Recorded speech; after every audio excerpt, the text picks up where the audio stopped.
Bon, bah écoutez, on va démarrer. Apparemment, tout le monde est installé. Donc, bonsoir, bienvenue à la Cité de l'Espace, là, pour ce nouveau rendez-vous de l'espace, hein. Donc, c'est des rendez-vous traditionnels là, du mercredi, qui sont organisés conjointement là, par l'Association des Amis de la Cité de l'Espace et puis l'Académie de l'Air de l'Espace, et en partenariat avec la 3AF.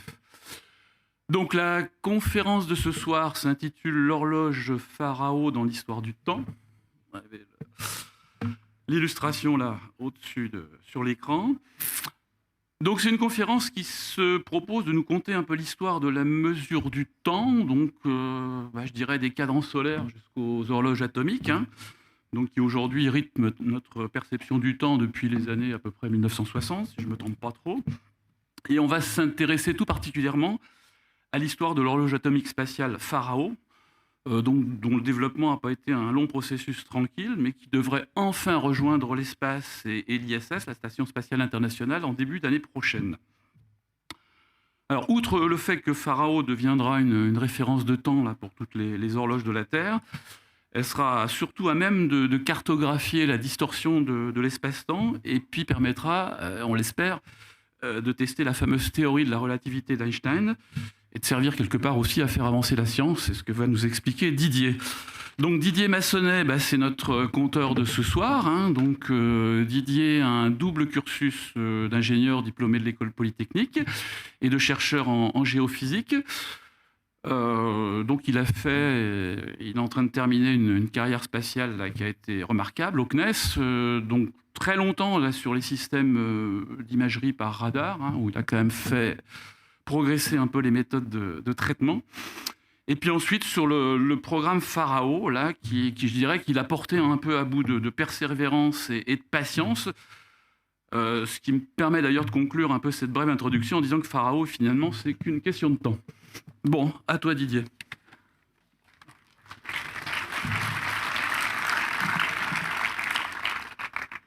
Ouais, merci Philippe. Donc oui, effectivement, on va parler du temps et de l'horloge atomique Pharaon. Alors, j'ai toujours été passionné par la physique, j'en ai fait un petit peu, mais en fait, je ne suis pas physicien professionnel. Et puis, si j'ai toujours été aussi motivé par le progrès sous toutes ses formes, je ne suis pas un historien des sciences. Donc, ce point de vue que je vais présenter, c'est un point de vue un peu personnel, c'est-à-dire que je vais vous présenter des éléments qui, à moi, me paraissent importants dans l'histoire du temps et dans l'histoire de ce projet, sans nécessairement passer par toutes les vicissitudes du projet. Il faudrait des heures. Et puis, ce n'est pas vraiment, je pense, le sujet de ce soir. Donc, ces précautions de langage étant prises, on va y aller. Donc, Pharaon, histoire du temps. Donc, vous avez ici le symbole du projet, hein, qui à mon avis, a une illustration assez bonne avec le sablier et puis les 6 lasers dont on verra, les 6 lasers qui convergent sur le centre dont on verra l'utilité au cours de la présentation. Et puis en filigrane, l'effigie de qui vous savez, puisqu'effectivement, c'est un peu par Albert Einstein qui est la cause de l'existence de Pharaon. Alors, l'histoire du temps, ça commence de façon immémoriale et ça commence par un premier étalon de temps qui est le jour, donc qui n'est pas, comme vous le savez, la rotation de la Terre, puisque le jour est un peu plus long que la rotation de la Terre. Il faut attendre que la Terre soit revenue sous le Soleil et pendant cette journée, elle a avancé un peu sur son orbite, donc il faut qu'elle tourne encore un petit peu plus qu'un tour pour compléter le jour. Et donc c'est assez facile et on appellera ça, avec le vocabulaire d'aujourd'hui, on dira que c'est l'étalon primaire de temps, si on utilise le vocabulaire qu'on utilise maintenant. Et puis, en général, on a besoin de manière plus pratique de mesurer le temps. Et c'est ce qu'on appelle des étalons secondaires. Donc, si je fabrique un sablier, par exemple, je vais retourner le sablier autant de fois qu'il sera nécessaire pour faire un jour entier. Et j'aurai mon étalon secondaire qui sera bien pratique dans certaines circonstances. Alors là, on peut penser à des quantités de dispositifs. Il y avait l'écoulement du sable, l'écoulement de l'eau, on a les clepsydres, on a des attestations il y a 3500 ans en Égypte, hein, donc c'est des systèmes assez anciens, la combustion, et puis la combustion d'une bougie par exemple, et puis ce dont on a plus l'habitude, les balanciers, les oscillateurs. Et en fait, finalement, les oscillateurs, c'est plutôt assez récent. On pourrait croire que ça existe depuis des siècles, en fait, ça n'existe pas depuis si longtemps que ça. Alors, la première question sur le temps, c'est le besoin. Pourquoi a-t-on besoin d'avoir un temps précis? En fait, on a très peu de besoin du temps, surtout dans une société, disons, agricole, où on a très peu de besoin de temps et surtout on n'a pas besoin de temps très précis. Alors, le seul usage que j'ai trouvé, c'est éventuellement les prières monastiques qui ont lieu à des heures fixes. Et donc, il fallait que les moines sachent à quelle heure il fallait qu'il y avait des heures très précises, il fallait qu'ils fassent leur prière. Et d'ailleurs, les toutes premières horloges apparaissent dans le domaine religieux. Alors, évolution de la notion d'heure. La première évolution, ça a été l'heure égale, puisqu'au début, on parlait d'heures de la journée, première heure de l'après-midi, deuxième heure de l'après-midi, mais ce n'était pas vraiment des heures. La notion d'heure égale, c'est l'heure qui est tout le temps égale à une heure. Et ça, c'était la première, disons, démarche vers la normalisation. Après, mais bien plus tard, on a eu besoin d'une heure nationale, à partir des premiers chemins de fer. Bon, il fallait que l'heure de Limoges soit la même que celle de Paris, alors que ce n'était pas le cas avant. Et puis, progressivement, bien entendu, l'heure est devenue internationale, voire scientifique. C'est le résultat d'un accord entre les scientifiques. Donc, horloge, ça veut dire l'heure, étymologiquement, donc pas la peine de s'étendre là-dessus. On a des horloges à poids. Le mécanisme d'échappement, qui est la clé des horloges à balancier, et des horloges en général, apparaît donc au XIVe siècle, donc il y a déjà plus de 600 ans. Et puis, assez rapidement après, au milieu du XVe siècle, apparaît l'horloge à ressort, où la dynamique de l'horloge est donnée par une lame métallique. Et donc, ce qui conduit potentiellement à la miniaturisation et à l'existence des montres plus tard. Et puis seulement après, l'horloge à balancier, donc le pendule classique, le pendule du grand-père, que j'utiliserai comme exemple plusieurs fois, seulement au milieu du XVIIe siècle.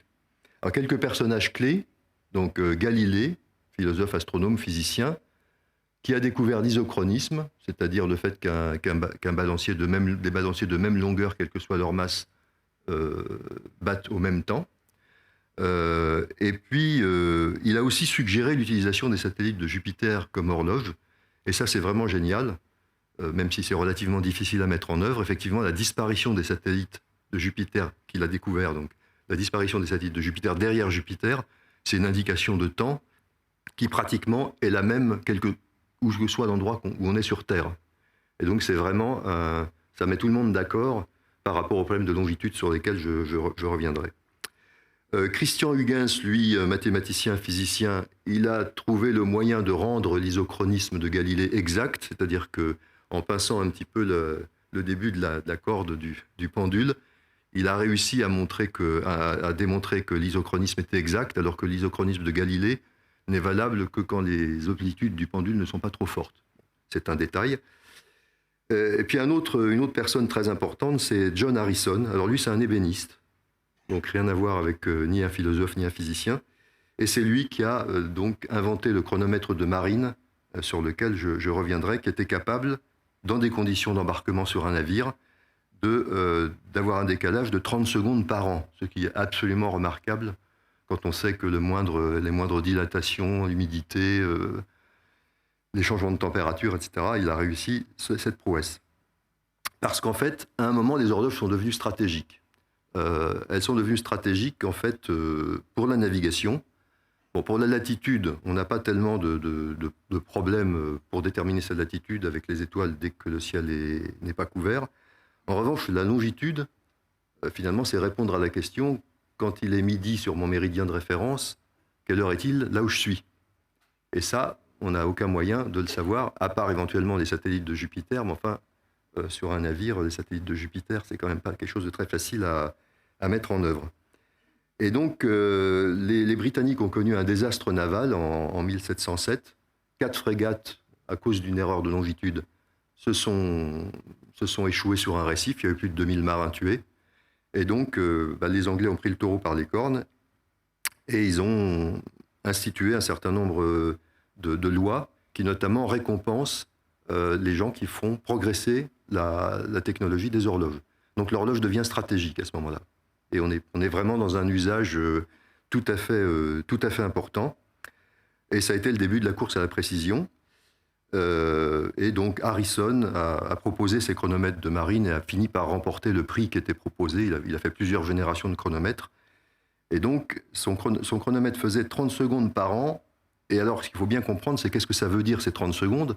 Ça veut dire qu'un navire qui traverse l'Atlantique, qui ne met pas un an à traverser l'Atlantique, il va par exemple récupérer une erreur de 5 secondes. Alors bon, pour les gens qui ont l'habitude de lancer des fusées, on sait que la rotation de la Terre au niveau de l'équateur, ça correspond à peu près à 450 mètres par seconde. C'est une vitesse qui aide, en fait, c'est pour ça que les bases sont en équateur, ça aide les lanceurs à atteindre l'orbite, en fait, c'est 400 mètres par seconde. Donc si vous avez une erreur de 5 secondes, ça veut dire que vous pouvez avoir une erreur de 2 km, oui c'est ça, de un peu plus de 2 km à l'équateur. Donc imaginez l'intérêt stratégique pour une marine de guerre de pouvoir donner rendez-vous en plein océan à plusieurs navires qui viennent éventuellement d'endroits différents, et avec une erreur finale qui est au pire de 2 km, ce qui fait qu'ils se voient de toute façon à 2 km. Donc c'était un avantage stratégique absolument majeur pour la flotte britannique en l'occurrence. Et puis l'histoire d'amour entre les horloges et les marines s'est poursuivie, donc avec le programme GPS qui s'appelait avant Navstar, on ne pourrait pas être plus explicite, l'étoile du navigateur, avec 24 satellites à 20 000 km de la Terre qui envoient chacun leur position et l'heure, à charge pour le récepteur de résoudre ce système d'équations et d'obtenir à la fois la position et l'heure. Le GPS donne aussi l'heure. Et bon, le caractère stratégique fait que, vous savez que l'Union européenne s'est dotée du système Galileo, les Russes ont le système GLONASS et les Chinois le système Baidu, donc toutes les grandes puissances stratégiques se sont dotées de ces systèmes. Alors, en fait, donc cette heure, elle a progressé finalement assez calmement, avec un étalon secondaire qui était surtout sous forme d'horloge. Et la définition de la seconde, en 1889, c'est la fraction du jour terrestre qui correspond donc à ce qu'on appelle communément une seconde. Alors, le problème qui arrive dans les années 30, c'est que les horloges à quartz commencent à arriver. Donc, les horloges, disons, mécaniques ont dominé le secteur pendant des siècles, donc, c'est un très beau succès, jusqu'à des horloges très précises comme celle de Harrison. Et puis, on commence à avoir des horloges électriques, qui sont en fait plus précises, beaucoup plus précises. Et donc, il arrive le cauchemar de l'étalon primaire, c'est quand l'étalon secondaire est plus précis que l'étalon primaire. C'est-à-dire que l'étalon secondaire vous montre que votre étalon primaire n'est pas bon. Et c'est ce qui est arrivé à la Terre, en fait. Donc la Terre, en fait, accélère et ralentit. Alors pourquoi ? Dans l'hémisphère nord, il y a plus de montagnes que dans l'hémisphère sud. Donc en hiver, ces montagnes se couvrent de neige. Et la Terre fait exactement comme la danseuse sur glace, c'est-à-dire que quand elle écarte les bras, elle ralentit. Et donc, à cause du poids de la neige sur le sommet des montagnes, qui met de l'eau, disons, à haute altitude, le moment d'inertie de la Terre augmente, et donc sa vitesse de rotation diminue, puisque tout est conservé. Alors ça, c'est un premier problème, mais ce n'est pas le seul problème. On a aussi des variations qu'on ne comprend pas forcément très bien. Tout ça qui correspond à des quelques millisecondes par jour, donc ce n'est pas une catastrophe, mais en métrologie, ça fait des ordres quand même. Et on a des variations sur des dizaines d'années. On a aussi montré plus récemment que les gros séismes sont capables de changer suffisamment l'organisation des plaques tectoniques pour changer légèrement le moment d'inertie de la Terre et donc changer la longueur du jour.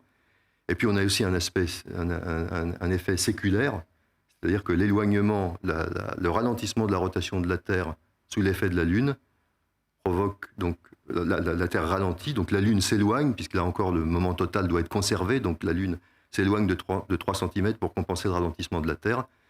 Le jour faisait 23 heures au moment où les dinosaures ont disparu. Donc tout ça continue avec donc des difficultés de la Terre. En 1955, indépendamment de ces vicissitudes, on invente l'horloge atomique. Et en 1967, alors il y a une tentative, je ne sais pas si je l'ai noté, il y a une tentative en 1956 de changer la définition de la seconde pour la rapporter à l'année 1900. C'est-à-dire qu'au lieu de considérer chaque année, on considère une année particulière, donc de façon à alléger les problèmes d'évolution en fait, de la rotation de la Terre. Et puis en 1967, finalement, les gens se rendent à l'évidence et la définition de la seconde est modifiée. Donc j'y reviendrai. Mais avant, je voudrais préciser deux choses sur les horloges. Il y a deux caractéristiques importantes pour les horloges. Il y a une qui est évidente, dont l'une est évidente pour nous tous, c'est l'exactitude. Est-ce que, reprenons l'exemple du balancier du grand-père, est-ce que le balancier bat exactement la seconde? Donc si ce n'est pas une seconde, mais 0,99 secondes, il y a une erreur d'exactitude d'1%. Donc une erreur, c'est une qualité pour une horloge, évidemment, d'être la plus exacte possible. Mais il y a aussi un autre paramètre qui est plus peut-être difficile à percevoir, c'est la stabilité. Et disons, pour simplifier, c'est un peu la manière dont une horloge est capable de vous donner le temps qu'elle a.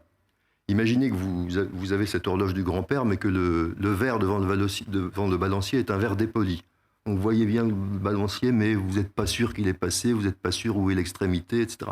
Donc c'est une horloge qui peut être très exacte, mais qui n'est pas stable. Elle ne va pas vous donner facilement le temps qu'elle a. Et donc pour ça, la solution en général, c'est d'attendre. C'est-à-dire que plus on attend, vous allez attendre que le balancier ait fait 1000 oscillations, puis vous allez faire une moyenne. Et donc vous allez atteindre l'exactitude de l'horloge en étant patient, tout simplement. Et en général, cet avantage se produit en racine carrée du temps, c'est-à-dire que si vous attendez 100 fois plus longtemps, vous aurez un accès 10 fois plus précis au temps de l'horloge. Donc ça, c'est un paramètre assez important. Alors, on pourrait se poser la question, qu'est-ce que c'est qu'une bonne définition de la seconde? Alors, c'est comme tous les paramètres métrologiques, il faut que ce soit facile à mettre en œuvre. Il ne faut pas avoir besoin d'un immeuble pour mesurer votre grandeur. Il faut que ce soit supérieur en précision par rapport à la méthode d'avant, que vous utilisiez avant.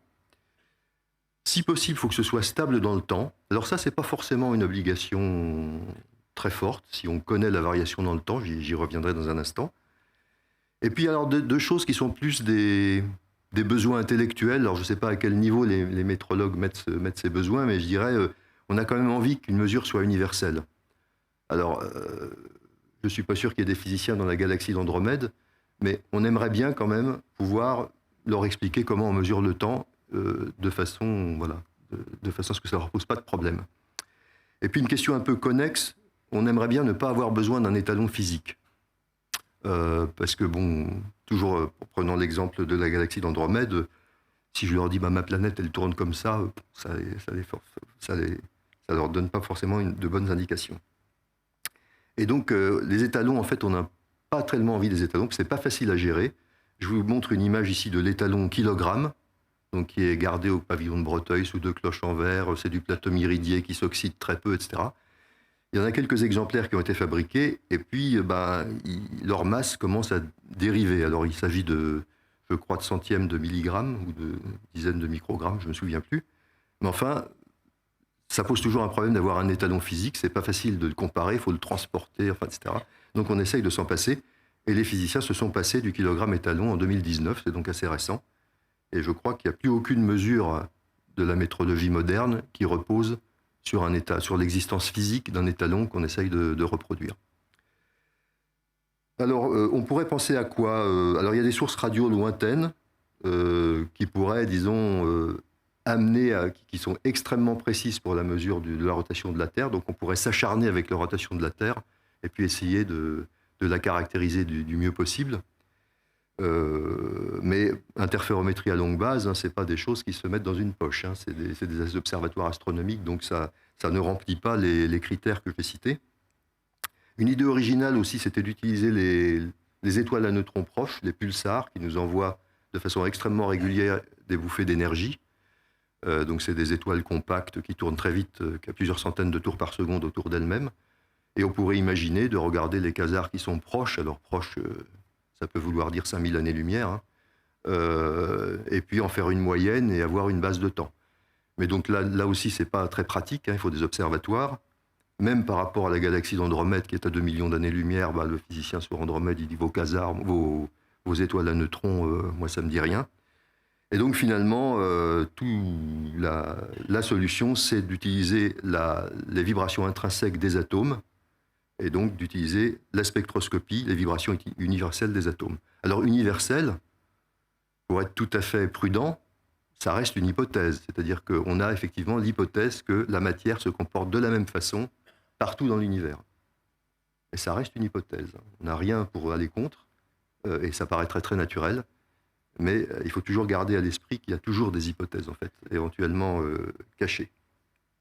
Donc les jours et les années subsistent, mais on ajoute on retranche des secondes pour qu'on reste fidèle au temps atomique. Alors, en 2 mots, je vais parler un peu de spectroscopie. Bon, c'est pas forcément nécessaire de connaître tous les détails, mais donc on va parler de spectre électromagnétique. Et le spectre électromagnétique, c'est une grandeur, enfin c'est un fait physique qui s'étale sur, j'ai mis 20 ordres de grandeur, mais à la limite c'est même plus que ça. C'est le même phénomène physique en fait qui va des ondes radio de la TSF qui pouvaient faire jusqu'à 20-30 km de longueur d'onde, jusqu'aux rayons gamma durs des rayons cosmiques. Donc c'est vraiment le même phénomène, mais qu'on ne peut pas décrire avec les mêmes termes, tant cette variation sur les ordres de grandeur est importante. Donc on va parler d'ondes radio avec des ondes donc, kilométriques, la radio FM, des ondes métriques, les bandes X, KU qui sont des ondes centimétriques, les ondes W à 1 mm qui sont celles qui peuvent vous déshabiller dans les aéroports, hein, qui sont des ondes radio qui peuvent faire de l'imagerie. Et puis après, lentement, on va s'approcher de la lumière avec l'infrarouge thermique, c'est-à-dire ce qu'on va spontanément émettre à la température, disons, usuelle, c'est-à-dire 300 degrés absolus. On parle de degrés absolus, donc qui commencent au zéro absolu à moins 273 degrés. Donc, vous aurez cet infrarouge thermique, puis l'infrarouge lui-même, c'est-à-dire un rayonnement thermique que notre œil ne peut pas voir, mais qui se comporte déjà très largement comme de la lumière. Et puis au milieu du spectre, enfin, ce qui nous est le plus connu, le spectre visible, donc de 0,4 microns à 0,8 microns de longueur d'onde, donc on n'est plus du tout au kilomètre là, on est plutôt au centième du diamètre d'un cheveu, et c'est la lumière que nos yeux sont capables de voir. Et puis on peut continuer comme ça dans la description avec de l'ultraviolet, donc qui sont des rayons plus énergétiques, puis les rayons X mous, les rayons X durs, donc la radiographie. Les rayons X, d'une manière générale, c'est ce qui est émis par les transitions électroniques des atomes, des couches profondes des atomes.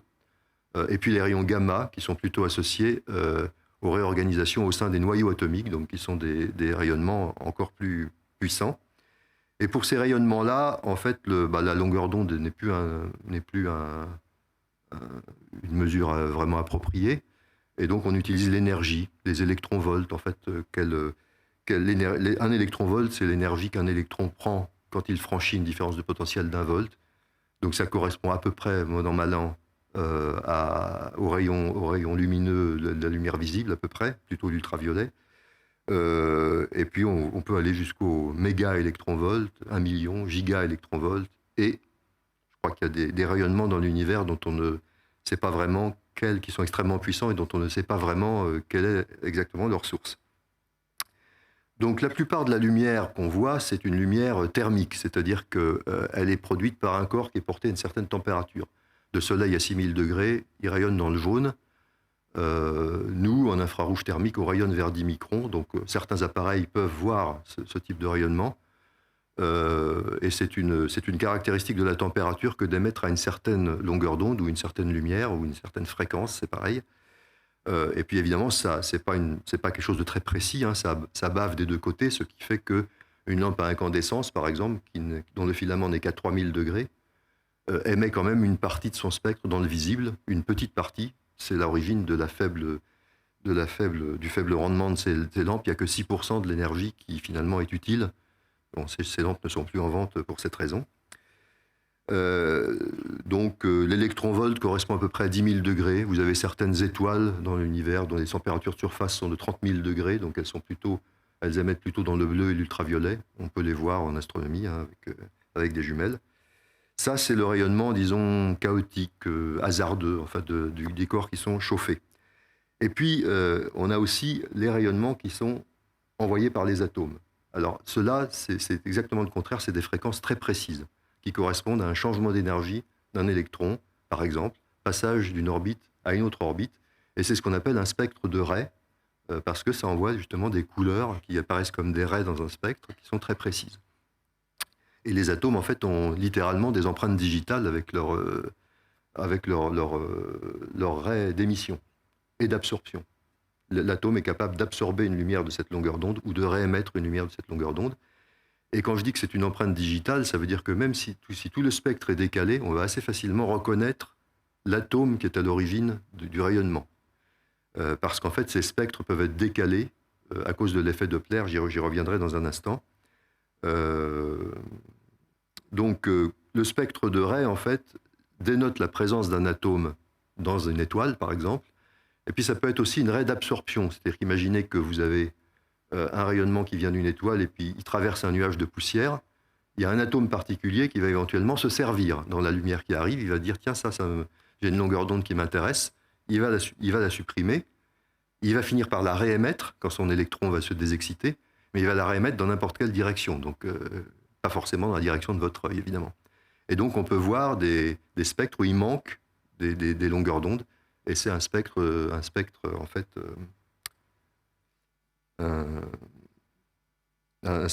des raies d'absorption. Et donc un point important qui est capital pour notre connaissance de l'univers, c'est l'effet Doppler, c'est-à-dire le fait que quand un objet se rapproche ou s'éloigne, la couleur de l'objet change, de même que le son d'une ambulance change quand elle passe à côté de vous. Quand la source se rapproche, en fait, elle donne plus d'énergie au rayonnement, ce qui ferait un décalage vers le bleu pour la lumière, ou un décalage vers les aigus pour le son. Et quand la source s'éloigne, en fait, le rayonnement est affaibli, et c'est un décalage vers le rouge. Alors on parle presque toujours de décalage vers le rouge dans l'univers, puisque l'univers est en expansion, et donc toutes les galaxies s'éloignent les unes des autres. Et donc c'est un outil absolument capital pour la compréhension de l'univers. Alors, ce que je mentionne aussi, c'est la gravité pourrait théoriquement faire un décalage vers le rouge. Il faudrait des puits de potentiel très forts, mais c'est précisément ce dont on va parler tout à l'heure. La gravité peut faire un décalage vers le rouge aussi. En quelque sorte, la lumière se fatigue à sortir du champ de gravité. Alors, pour terminer sur la spectroscopie, une petite anecdote, donc la spectroscopie, ça commence au début du 19e siècle avec Joseph Fraunhofer, un physicien allemand, qui commence à observer donc justement les raies. Et puis quelques années plus tard, Auguste Comte, dans son cours de philosophie des sciences, qui essaye de définir les contours de la science, on va pas, l'objet c'est pas d'accuser Auguste Comte, croit pouvoir affirmer que finalement on ne saura jamais ce qui se passe dans le Soleil. On saura sa masse, on saura sa forme, on pourra savoir sa forme, sa masse, mais on ne saura jamais ce qui se passe à l'intérieur. Et donc, très peu d'années plus tard, en 1868, donc c'est Locker, un astronome anglais, je crois, qui repère dans le Soleil des raies inconnues sur Terre. Et il va découvrir donc un nouvel élément, il va lui donner le nom d'hélium, qui vient du Soleil. Et l'hélium ne sera découvert sur Terre que plusieurs années plus tard. Donc en fait, cette technique, la puissance de cette technique est illustrée par le fait qu'en dépit de ce qu'a dit Auguste Comte, on a réussi à trouver un élément propre dans le Soleil, et avant même de le découvrir sur Terre. Donc ça montre un peu la puissance de cette technique. Alors bon, qu'est-ce qu'on va faire, nous, pour mesurer le temps? Alors on va utiliser, c'est la définition de 1967, l'atome de césium. Alors cet atome de césium, qu'est-ce qu'il a de particulier? C'est lui qui... On définit la seconde en 1967 par un certain nombre de fois une transition hyper fine, je vais dire ce que c'est tout à l'heure, de l'atome de césium. Et donc, c'est typiquement une définition qu'on peut transférer à des extraterrestres. Ils prennent un atome de césium, ils font la même chose. On a une définition du temps qui est vraiment universelle. Alors, c'est le seul isotope stable du césium. Il est non radioactif. Donc c'est le seul que vous pouvez trouver dans la nature. Ça, c'est intéressant d'un point de vue pratique. Si vous récupérez du césium dans la nature, c'est forcément du césium 133, et donc ce sera forcément, parce que ces raies atomiques, en fait, elles vont changer, même avec un changement minime de l'atome. S'il y a un neutron de plus, ce ne sera pas tout à fait la même fréquence. Il a un nombre impair de nucléons, c'est-à-dire un nombre impair de particules dans son noyau, et également un nombre impair d'électrons qui tournent autour. Bon. Et en plus, il est jaune. Alors, c'est une particularité que finalement ont peu de métaux. Vous avez le cuivre. Tous les métaux sont généralement gris. Les exceptions, c'est l'or, le cuivre, le césium, je crois le rubidium aussi. Mais disons, c'est un métal qui a une couleur, contrairement à la plupart des métaux. Et donc, le problème qu'on a quand on veut utiliser les vibrations de l'atome, c'est qu'on veut pouvoir, disons, les mettre quelque part dans un système électrique, enfin dans un système électrique ou informatique qu'on peut utiliser. Or, le problème des transitions que j'ai figurées par la grosse flèche bleue là, entre atomes, c'est que cette lumière, en fait, elle a une fréquence de plusieurs centaines de milliers de milliards de hertz. Donc c'est quelque chose qu'on ne peut absolument pas compter. Il faut donc trouver une fréquence qu'on soit capable de compter. Et donc l'intérêt de cet atome de césium, c'est que toutes ces petites particules qui constituent donc la matière, électrons, protons, etc., se comportent tous comme des petites toupies ou des petits aimants, et ils ont tendance à se mettre tête bêche. C'est-à-dire qu'ils ont une énergie un peu plus faible, comme d'ailleurs les aimants qu'on connaît, quand ils se mettent tête bêche.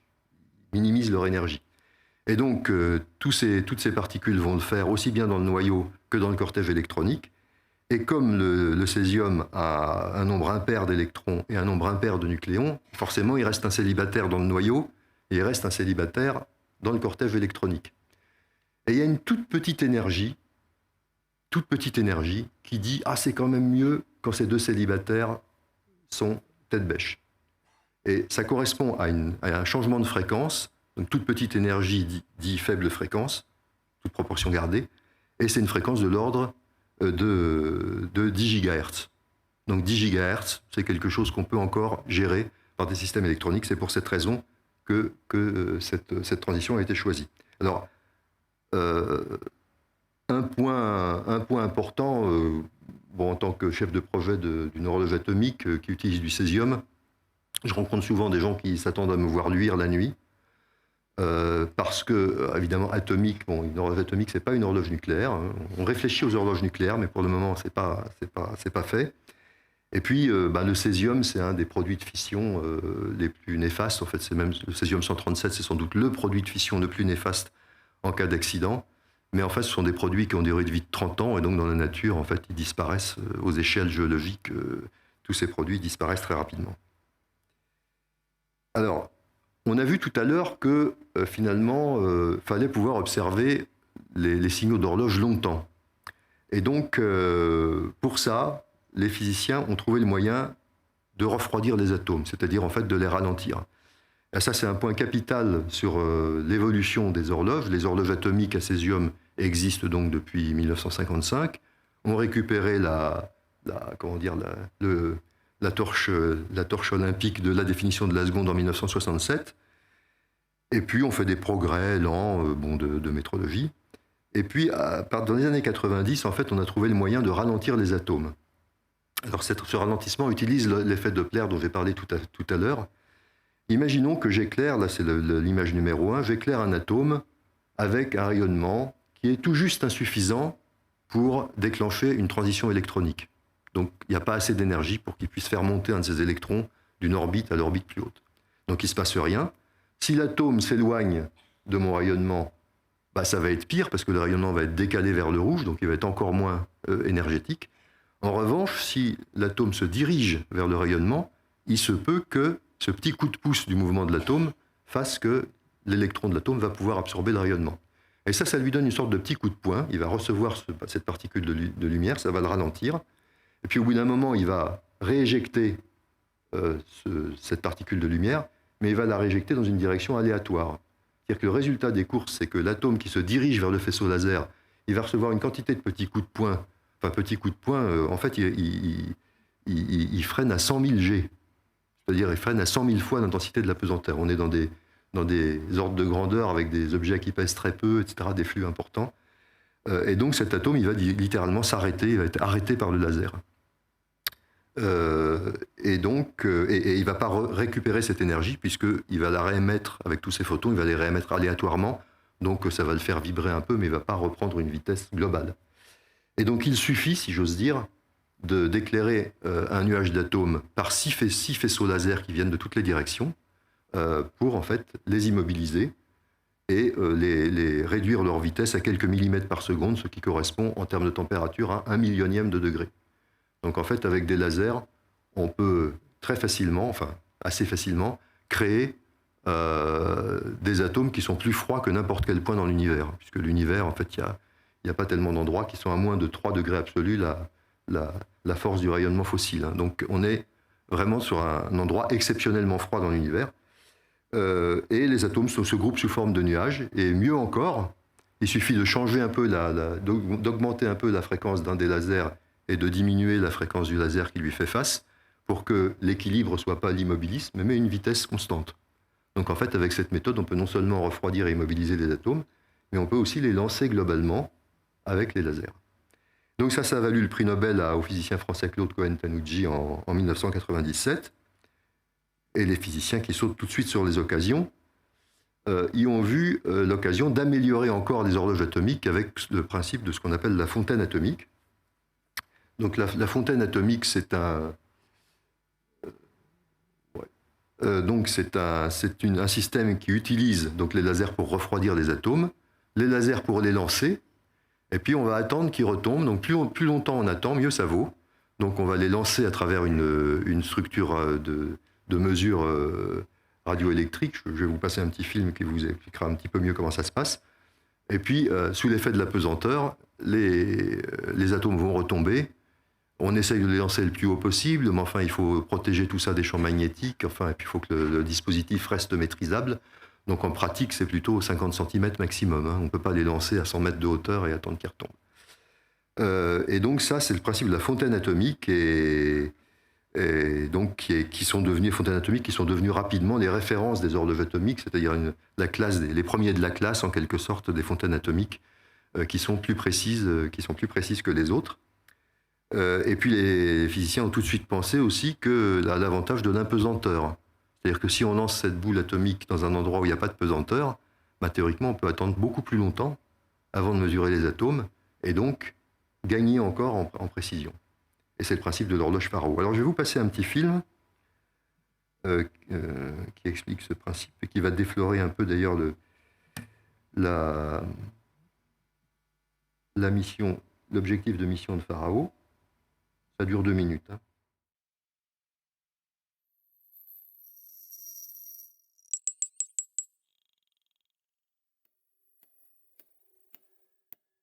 En 1915, Albert Einstein a prédit que l'écoulement du temps dépend de la gravité. Afin de vérifier précisément cette dépendance, l'horloge atomique Faraó sera placée sur la Station spatiale internationale. La définition officielle de l'unité de temps, la seconde, est un multiple de la période de la vibration entre 2 niveaux d'énergie de l'atome de césium. Le principe de Faraó est de régler précisément une fréquence radio sur cette définition. À l'intérieur d'un bouclier qui le protège de tout champ magnétique extérieur, une pièce essentielle de l'horloge Faraó est une chambre en titane sous ultravide où des atomes de césium sortent d'un réservoir sous forme de vapeur et entrent dans la zone dite de capture.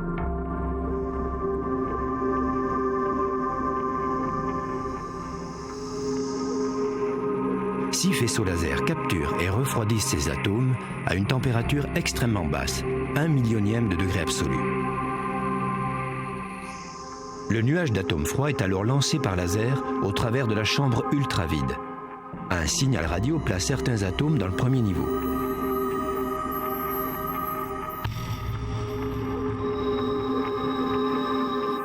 Un faisceau laser met ensuite en forme le nuage d'atomes en éjectant ceux qui ne sont pas dans le premier niveau. Le nuage d'atomes entre alors dans une cavité où il subit un signal radio appelé signal d'interrogation.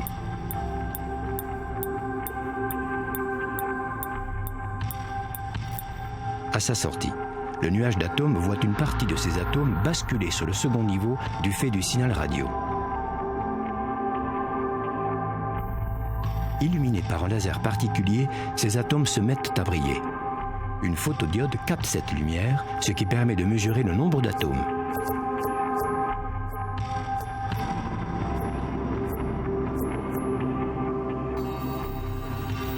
Ces atomes dans le niveau 2 sont alors éjectés par laser. Le reste des atomes, toujours dans le niveau 1, est maintenant basculé dans le niveau 2 par un autre laser. Ils sont comptés en utilisant la méthode précédente. On connaît ainsi la proportion d'atomes qui étaient dans chaque état, qui suit une courbe dite de Ramsay. L'objectif étant toujours de maintenir 50% des atomes dans chaque niveau. Le signal radio est corrigé dans ce but pour les bouffées d'atomes suivantes. Ce processus est répété perpétuellement pour maintenir le signal radio réglé sur la définition officielle de la seconde. Si l'horloge Pharaon avait existé au moment du Big Bang, elle aurait dérivé de moins d'1 minute depuis le début du temps.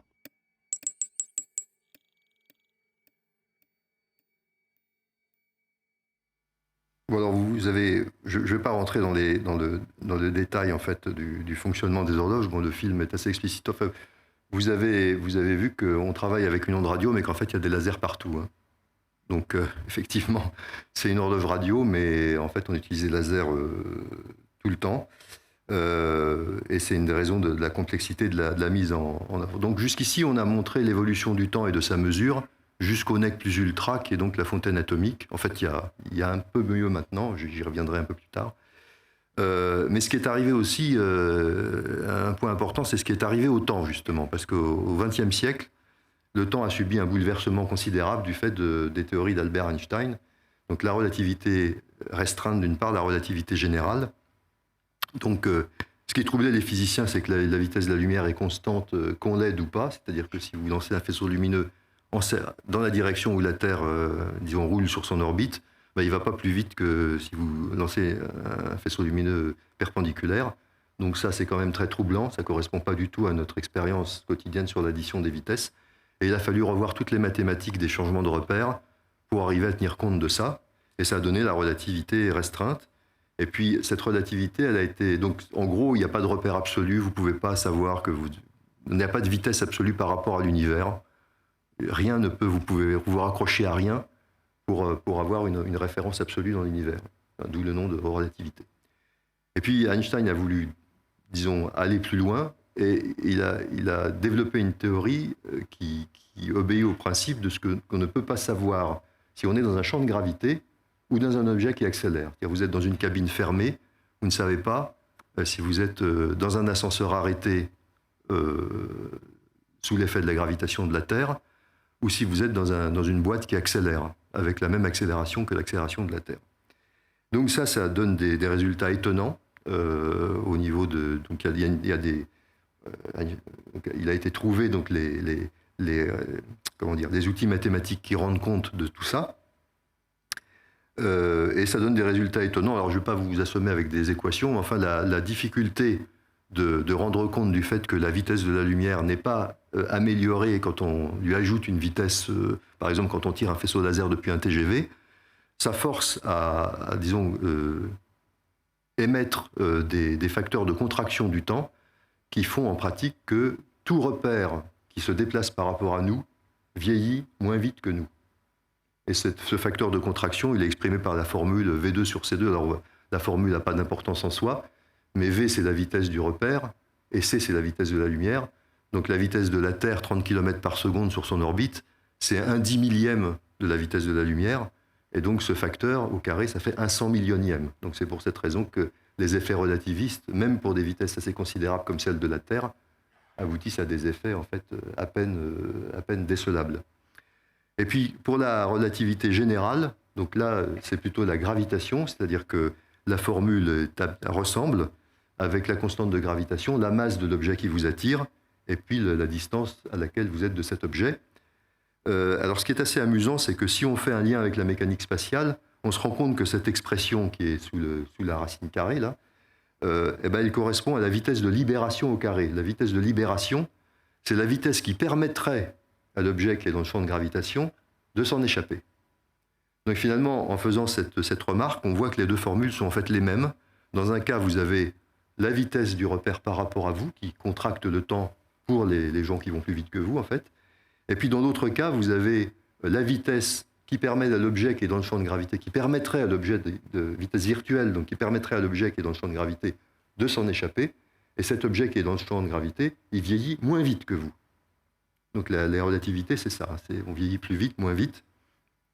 Et à la limite, quand on est sur l'horizon des événements, le rayon de Schwarzschild, c'est-à-dire le rayon qu'un astre très dense, pour lequel un astre très dense a une vitesse de libération qui atteint celle de la lumière, donc en gros plus rien ne peut en échapper, on atteint ce qu'on appelle un trou noir, hein, qui est bien popularisé. Et donc, on comprend très bien que rien ne peut s'en échapper, pas même la lumière, hein, puisque la vitesse de libération devient supérieure à celle de la lumière. Un autre effet qui est moins connu, c'est que le temps s'arrête. À la frontière d'un trou noir, en fait, le temps s'arrête. C'est-à-dire que le temps, si le temps de quelqu'un qui se trouve à la frontière du trou noir, s'il pouvait être constaté par quelqu'un qui se trouve à l'extérieur du champ de gravité, enfin, du moins suffisamment loin, eh bien, il verrait que tout s'immobilise, en fait. Donc, des effets extrêmement étranges, et puis qui, encore une fois, sont d'un niveau très très faible au niveau de la Terre. La vitesse de libération de la Terre au niveau de la surface de la Terre, c'est 11 km par seconde. Et donc là encore, par rapport à la vitesse de la lumière, ça donne un ralentissement très faible. Pire encore, si on veut, l'horloge Pharaon sera installée dans la station spatiale, qui est donc pas si loin que ça de la Terre. Donc l'effet relativiste de relativité générale, il est vraiment très faible. Il aurait été bien plus important si on avait envoyé l'horloge sur une orbite géostationnaire, bien plus éloignée de la Terre. Là, on a joué petit bras, bon, pour des raisons historiques. Donc on n'est pas très loin de la Terre, à 400 km. Et donc l'effet sera assez faible. Je crois que c'est 1/10 de seconde tous les 30 ans, si j'ai bien calculé. Et puis c'est bien inférieur à l'effet de relativité restreinte. Parce que la station, elle va à 8 km/s. Et en fait, l'effet de relativité restreinte est supérieur à l'effet de relativité générale. On veut mesurer l'effet de relativité générale. Et l'effet de relativité restreinte ne nous gêne pas, parce qu'on sait le calculer avec une précision infernale. Donc en fait, on peut le retirer complètement. Il ne nous gêne pas pour la mesure de l'effet de relativité générale. Et donc, pour illustrer en fait les capacités de Pharaon, c'est une horloge qui serait capable de détecter qu'on l'a montée d'1 mètre. Donc, elle est capable de détecter en fait la variation de temps liée à l'effet de relativité générale, de sorte que si on la monte d'1 mètre, eh bien, elle s'en rendra compte en fait. Alors, la vérification de la relativité, il n'y a que des prix Nobel dans l'histoire de cette vérification. La relativité restreinte, donc l'expérience de Michelson et Morley, c'est ce dont j'ai parlé. La lumière ne va pas plus vite quand on y ajoute la vitesse de la Terre. Assez rapidement, elle a été très largement, très précisément vérifiée. Il y a des particules dont on sait qu'elles vivent 1 milliseconde et on les voit durer 10 millisecondes quand elles traversent l'atmosphère parce que leur temps propre a ralenti, donc elles vivent plus longtemps. Et puis les accélérateurs de particules, donc très bien connus, très faciles à compenser. La relativité générale, c'est plus délicat. Elle a été prouvée très rapidement en fait, par des mesures de déviation de la lumière au voisinage du Soleil, et aussi par l'explication de l'avance du périhélie de Mercure, qui est un phénomène astronomique. Pour le redshift, là, ça a été beaucoup plus difficile. Alors, le redshift, c'est le fait que la puissance de la gravité va pouvoir décaler vers le rouge, en fait, une fréquence.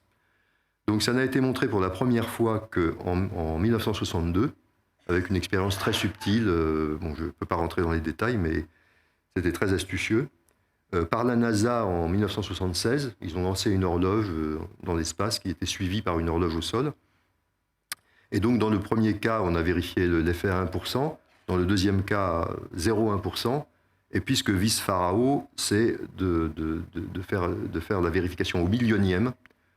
Alors, il se trouve qu'on s'est fait, si j'ose dire, piquer une décimale entre-temps, parce que 2 satellites Galileo avaient été mis sur une mauvaise orbite.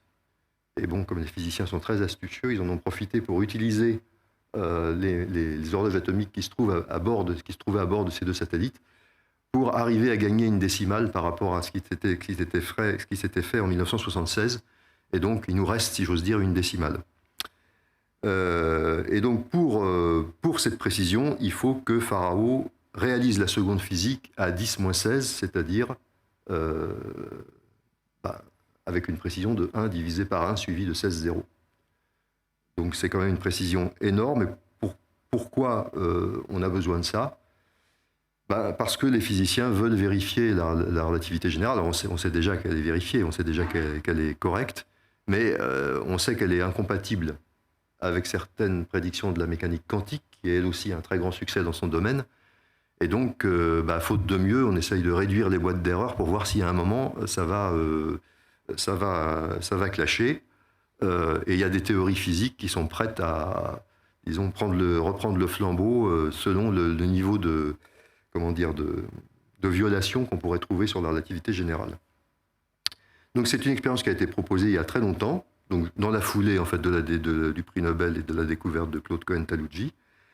On utilise donc la station spatiale, ce qui n'est pas forcément le meilleur choix, et on va se faire accrocher à l'extérieur du module européen Columbus, associé à une autre horloge atomique, un Maser, qui est construit par la Suisse, et puis une liaison radio. Donc les scientifiques qui sont concernés par cette expérience sont à la fois, je dirais, les maîtres du temps, c'est-à-dire les laboratoires de métrologie du temps, et puis les maîtres de la méthode, c'est-à-dire les laboratoires de spectroscopie qui sont à l'origine des méthodes utilisées dans les horloges atomiques.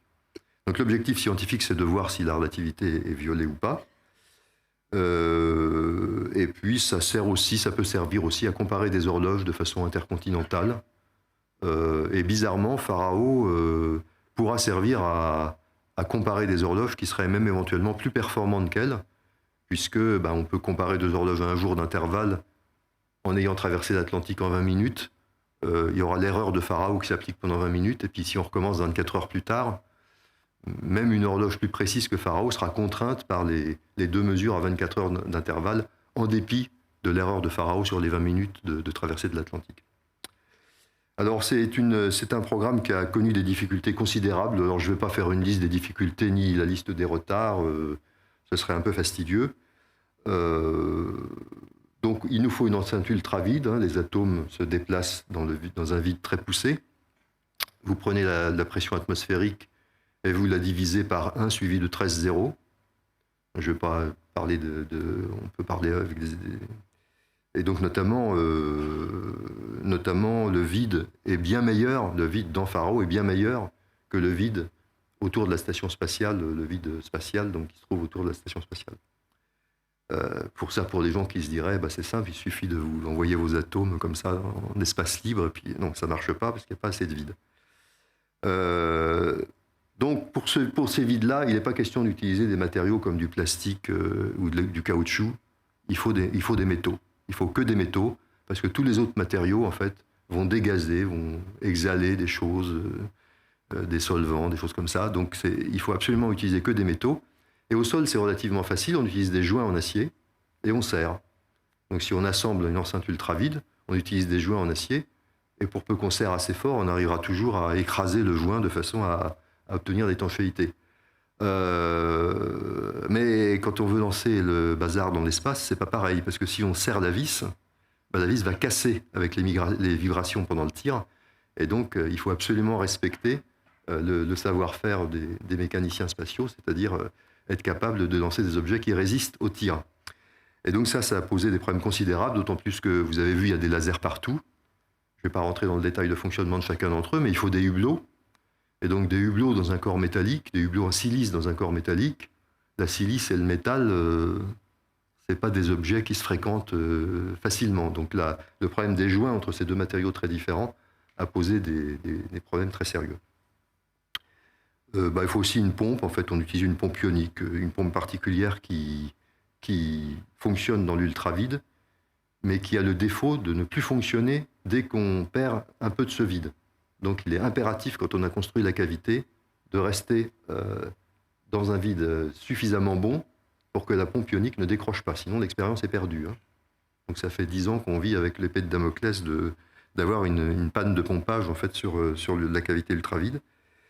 Et puis les lasers ont aussi posé beaucoup de problèmes, parce que je vous montrerai une image du banc optique. Il y a des quantités de composants optiques qui sont placés parfois au micron près, et là encore, il va falloir mettre ça dans un lanceur spatial, et ça va faire faire de la musique au banc optique pendant le tir. Donc c'est quand même un petit peu inquiétant. Mais enfin, normalement, tout a été calculé pour que ça marche. Deux autres inconvénients. La station spatiale, en fait, alors elle paraît proche, il y a les astronautes, ça paraît peut-être plus convivial. En fait, c'est une catastrophe. Parce que c'est une cloche de 450 tonnes. Donc il n'y a rien qui s'amortit là-dedans. Il y a des bruits, il y a des vibrations tout le temps. En plus, les astronautes s'entraînent.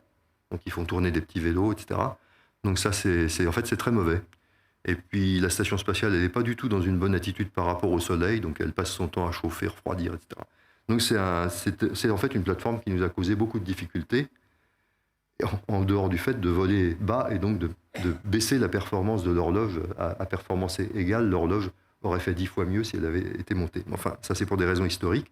Puis dernier point, comme vous l'avez compris avec le principe de l'impesanteur, l'horloge n'est pas testable à sa performance maximale au sol. Au sol, on l'utilise comme une fontaine atomique, c'est-à-dire on lance les atomes et puis ils retombent. Et ce n'est qu'une fois dans l'espace qu'on pourra lancer les atomes avec la vitesse faible qu'on souhaite. Donc tout ça, ça pose des quantités de problèmes, de tests. Enfin, donc c'était un programme vraiment très compliqué. Donc voilà un petit peu à quoi ça ressemble. Je montrerai des photos tout à l'heure. Donc à bord, on a donc l'horloge Pharaon dans un ensemble européen qui s'appelle ACES, ensemble d'horloges atomiques dans l'espace, qui comprend donc le maser suisse que j'ai mentionné, et puis essentiellement aussi un système électronique qui permet de transférer ce temps au sol. Ça ne sert à rien de faire le meilleur temps possible dans l'espace si on n'est pas capable de le transférer au sol.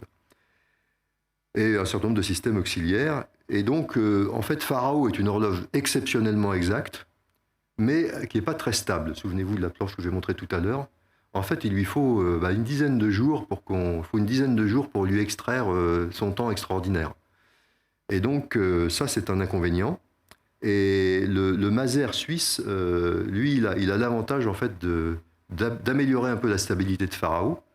Un maser, en fait, c'est une horloge atomique, mais qui ne réalise pas physiquement la seconde. En fait, c'est comme un roue libre, vous lui donnez le temps, elle va garder la fréquence pendant une vingtaine de minutes sans trop la modifier. Et donc, en la couplant à Pharaon, en fait, on va améliorer l'ensemble des horloges, puisque les fréquences radio qui sont utilisées pour exciter les atomes dans Pharaon sont créées par un quartz. Alors, un quartz, ça a une très bonne stabilité, mais ça dérive très vite. Et donc, en fait, l'ensemble ACES, c'est, si j'ose dire, 3 horloges qui se tiennent par leur barbichette. Il y a le quartz de Pharaon qui est surveillé par le maser. Si le quartz était tout seul, en 2 minutes, il commence à partir à côté. Enfin, partir à côté, toute proportion gardée. Hein, il ferait 1 seconde tous les 3000 ans. Mais bon, on est dans le relatif, là. Donc, il partira à côté, mais il est surveillé par le maser. Et puis, le maser, qui, lui, au bout d'1 heure, aurait tendance à aller se promener, il est surveillé par Pharaon. Et donc, finalement, on a des boucles. En fait, ces 3 horloges s'entraident pour rester à une stabilité assez forte, assez convenable. Puis, un deuxième intérêt du maser, c'est que quand on sera en vol, il faudra faire de considérables opérations d'étalonnage sur Pharaon. Et ces opérations d'étalonnage, il faudra que qu'une horloge garde le temps. Pendant qu'on change un paramètre, on veut voir l'effet du changement de paramètre, il faut bien qu'une autre horloge garde le temps. Donc ce sera l'objectif du maser. Et puis les scientifiques ont conçu ça comme un laboratoire, donc on peut toucher à tout. Donc là, il y a eu un défi considérable sur le logiciel de vol, parce qu'en fait, la manipulation de certains paramètres pouvait détruire l'horloge. On pouvait par exemple mettre une diode à fond et couper le refroidissement ou des choses comme ça. Donc en fait, le travail du logiciel de vol, ça a été de faire en sorte que tout ça soit interdit, en fait, et ça a été un travail considérable. Alors donc, si vous voulez savoir ce que ça veut dire 10-16, j'ai quelques exemples là. Donc, moins d'1 minute après le Big Bang, comme l'a dit le commentateur du film. 0,1 seconde depuis la fin des dinosaures. Si vous préférez les mesures de distance, 1 millimètre par rapport au diamètre de l'orbite de Pluton, ou alors 1 mètre par rapport à une année-lumière. Une année-lumière, ça fait à peu près 10 puissance 16 mètres. Donc, quelques photos pour vous montrer où ce sera installé sur le module Columbus, sur la station spatiale. C'est accroché à l'extérieur. Vous avez ici les métriques principales, poids, consommation. À ces s'ajoute évidemment du poids et de la consommation avec les systèmes auxiliaires. Et puis les différents éléments. Donc je passe sur le calculateur qui est relativement classique. Mais vous avez la source hyperfréquence, celle qui crée les ondes radio d'excitation, et qui reçoit donc le résultat de l'horloge. Le tube à vide, c'est là où tout se passe, c'est ce qui était l'objet du film. Et puis, last but not least, la source laser, avec tous ces faisceaux laser que vous avez vus dans le film. Donc il y a 13 fibres optiques qui quittent la source laser et qui ont chacune leur fonction pour chasser certains atomes dans certains états, pour faire monter certains atomes dans d'autres états, etc. Vous avez vu que c'est une horloge radio, mais il y a des lasers partout, en fait. Et donc voilà une image du banc optique. Donc avec quelques caractéristiques. Voilà. Et là, l'image de Pharaon pendant son intégration. Donc Pharaon a été fait par un certain nombre d'industriels. Donc la source laser, la source hyper, c'était TAS. La source laser et le tube césium, qui étaient les 2 sous-systèmes véritablement très nouveaux, très révolutionnaires, ont été tous les deux attribués à Södern, qui est une filiale d'Airbus Defence Space, qui a vraiment beaucoup bataillé pour sortir ces sous-systèmes. Ça a vraiment été un travail, je dirais, il a fallu aussi demander aux scientifiques d'atténuer certaines de leurs exigences, hein, sinon c'était réellement pas réalisable. Et c'est avec le modèle d'ingénierie, c'est-à-dire le modèle d'essai en quelque sorte, qu'on a pu valider le fait de relâcher certaines spécifications. Donc ça a été vraiment un combat de plusieurs années. Et c'est le CNES qui a assemblé tout ça. Une fois que tous ces systèmes ont été livrés, le CNES a assemblé tout ça pour obtenir l'horloge fonctionnelle. Voilà.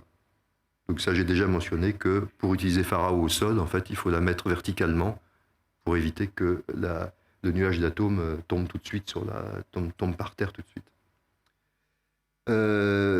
Donc pour conclure, si vous voulez bien, on va peut-être détailler un petit peu ce qui peut se passer dans le futur. Un Pharao dans l'histoire du temps, c'est un point dans l'histoire du temps, avec cet objectif de mesurer la relativité générale avec une précision plus grande.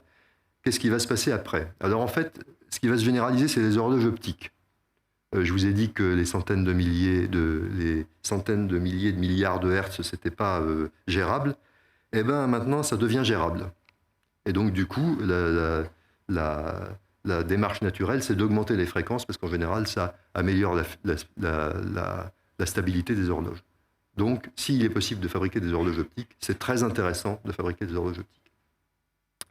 On va certainement choisir une nouvelle définition de la seconde, parce que Pharao est la meilleure horloge radio, disons, liée à cette définition de la seconde.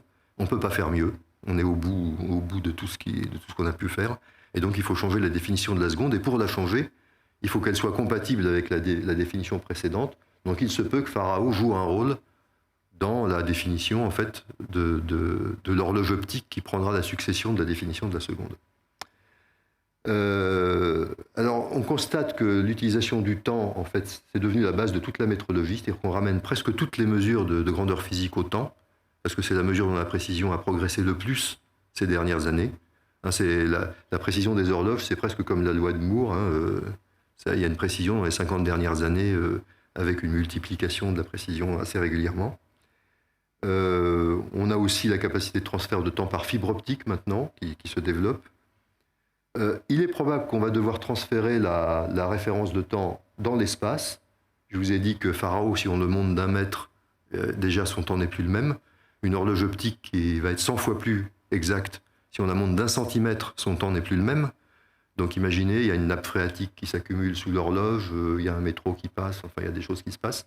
Finalement, on ne pourra plus mesurer le temps sur Terre, il y a trop de perturbations.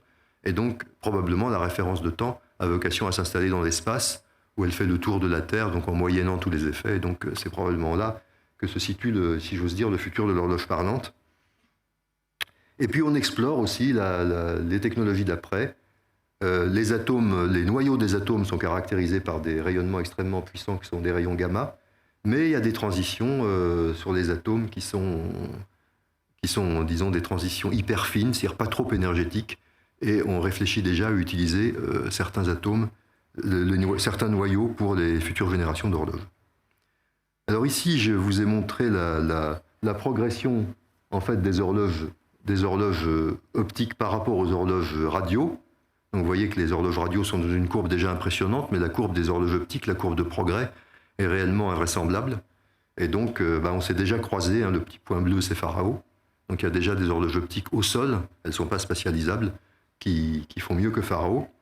Alors, sur le côté, là, j'ai mis la première horloge donc, vers 1950, 1955. Alors, vous avez des 10 moins quelque chose là, qui ne sont pas forcément très parlants. Mais disons que ça correspondait à une seconde tous les 300 ans. Et donc, les dernières horloges optiques qui sont tout en bas, là, et dont je ne vais pas placer d'ailleurs les dernières sur le graphique, ça correspond à une seconde sur l'âge de l'univers. Donc, vous voyez la progression, en fait, de ces horloges. Alors, qu'est-ce qui nous permet de faire des horloges optiques? Là aussi, je ne vais pas rentrer dans le détail, mais c'est une invention tout à fait géniale qui s'appelle le peigne optique, qui a d'ailleurs valu le prix Nobel à son inventeur en 2005. En fait, on fait comme dans un tuyau d'orgue, c'est-à-dire qu'on va faire circuler une impulsion lumineuse ultra courte. entre deux miroirs dans une cavité. Et comme dans un tuyau d'orgue, ce principe va sélectionner certaines fréquences. Le tuyau d'orgue, il envoie la note pour laquelle il a été conçu et ses harmoniques. Donc c'est ce qui se passe dans cette espèce de tuyau avec des miroirs. Et donc la boule de lumière, enfin le paquet de lumière en quelque sorte, cette impulsion ultra courte, elle va s'ordonner en fréquences croissantes qui sont toutes séparées par la fréquence qui est nécessaire pour faire l'aller-retour dans le tuyau d'orgue, c'est-à-dire dans le miroir. Donc on va organiser en fait la lumière sous forme de fréquences discrètes qui vont s'écrire F0 plus n fois F1. Donc F0 c'est la fréquence théorique au début du processus. N c'est un nombre entier, donc étant un nombre entier, il n'y a pas d'erreur.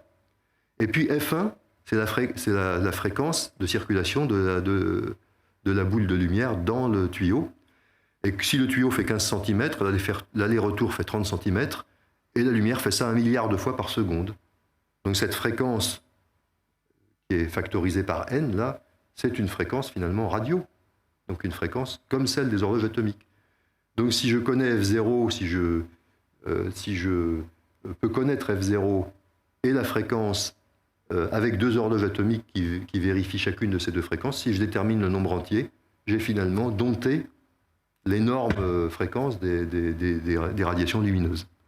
Et je peux, si j'ai une horloge optique, je peux placer la fréquence, je peux comparer la fréquence à celle de mon peigne optique, et si je la compare avec la dent du peigne qui est la plus proche, la différence sera de moins d'1 gigahertz. C'est-à-dire là encore une différence qui est tout à fait gérable avec un système électronique. Donc ce système très simple, il faut quand même le reconnaître, mais enfin la simplicité n'est toujours pas la chose la plus évidente, permet en fait de dompter les fréquences optiques et autorise en fait les horloges optiques. Alors il n'y a pas que les horloges qui sont intéressées par ces développements. On peut détecter des planètes extrasolaires parce qu'on peut voir les mouvements des étoiles, les mouvements très faibles des étoiles. Et puis recherche sur le cancer parce que ça permet aussi d'avoir une description très précise des spectres moléculaires, donc avec des détections de produits dans la respiration des gens ou des choses comme ça. Et pour conclure, donc, on peut dire que l'astronomie est restée très longtemps au service du temps, et maintenant c'est l'inverse, c'est le temps qui est au service de l'astronomie, avec des systèmes d'observation comme l'interférométrie à très longue base, qui réclament des horloges très précises pour que ça fonctionne. Et puis aussi les détections de pulsars, les timings sur les pulsars, ces étoiles à neutrons qui tournent très vite, donc utilisent énormément des mesures précises du temps. Et puis le paradoxe aussi, en ce qui concerne la relativité générale, c'est que je vous ai dit qu'on a mis très longtemps à montrer que la gravité avait un effet sur l'écoulement du temps, et maintenant l'écoulement du temps est en passe de devenir la meilleure manière de mesurer la gravité. Donc on a complètement retourné en fait la chose, puisque en fait si on a une horloge de référence dans l'espace, les horloges au sol en fait, elles vont servir en fait à mesurer la gravité, à mesurer les nappes phréatiques qui montent, à mesurer les différents effets qui perturbent cette mesure du temps. Voilà, j'espère avoir été à peu près clair et je vous remercie de votre attention.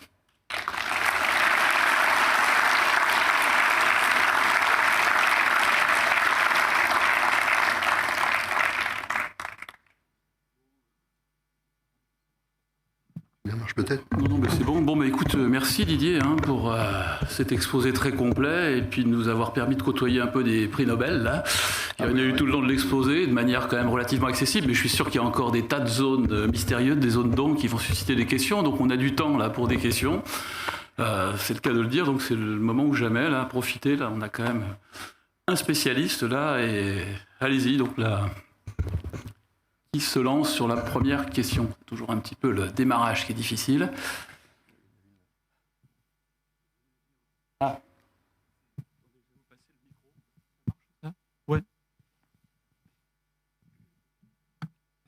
Bonjour. C'est en rapport avec l'actualité. J'ai vu que Joe Biden, le président, parlait d'horloge. Je crois que le micro est éteint.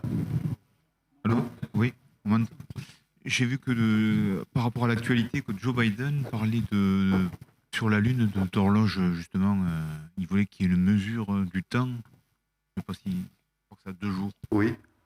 sais pas si vous avez des informations là-dessus.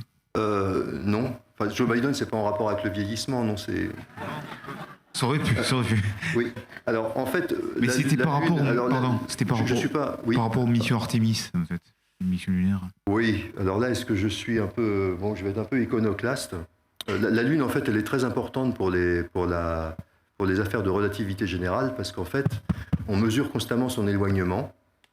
Et la mesure très précise de l'éloignement de la Lune, d'ailleurs sur des lasers qui ont été posés par des missions Apollo il y a très longtemps, c'est un élément de contrainte significatif sur le paysage relativiste. Donc ça, c'est très important. En revanche, la Lune côté Artemis, en fait, je pense qu'on a surtout décidé d'aller sur la Lune, et on va maintenant essayer de trouver des raisons pour lesquelles on y va. Donc, alors, c'est pas négatif. Enfin, dans le spatial, il y a toujours la dimension scientifique, pragmatique, rationnelle, et puis il y a une dimension irrationnelle, de partage, des aventures de quelques-uns, etc. Ça nous a toujours passionnés. Et si, ma foi, c'est ça qui fait que le budget spatial reste relativement raisonnable, tant mieux. Et donc, tant mieux aussi si les opérations autour de la Lune nous permettent de placer des expériences scientifiques pertinentes.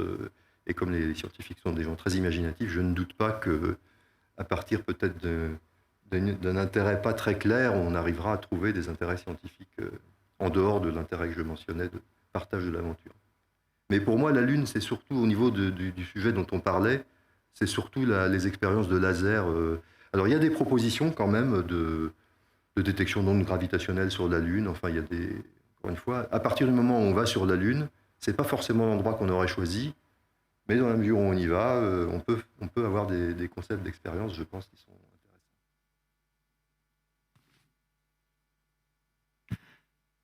Bonsoir Didier. Michel Brunet à l'appareil. Je te vois bien, oui. Alors, j'ai trouvé cet exposé extrêmement intéressant, qui nous rappelle toutes les personnes qui ont travaillé sur le projet Pharao.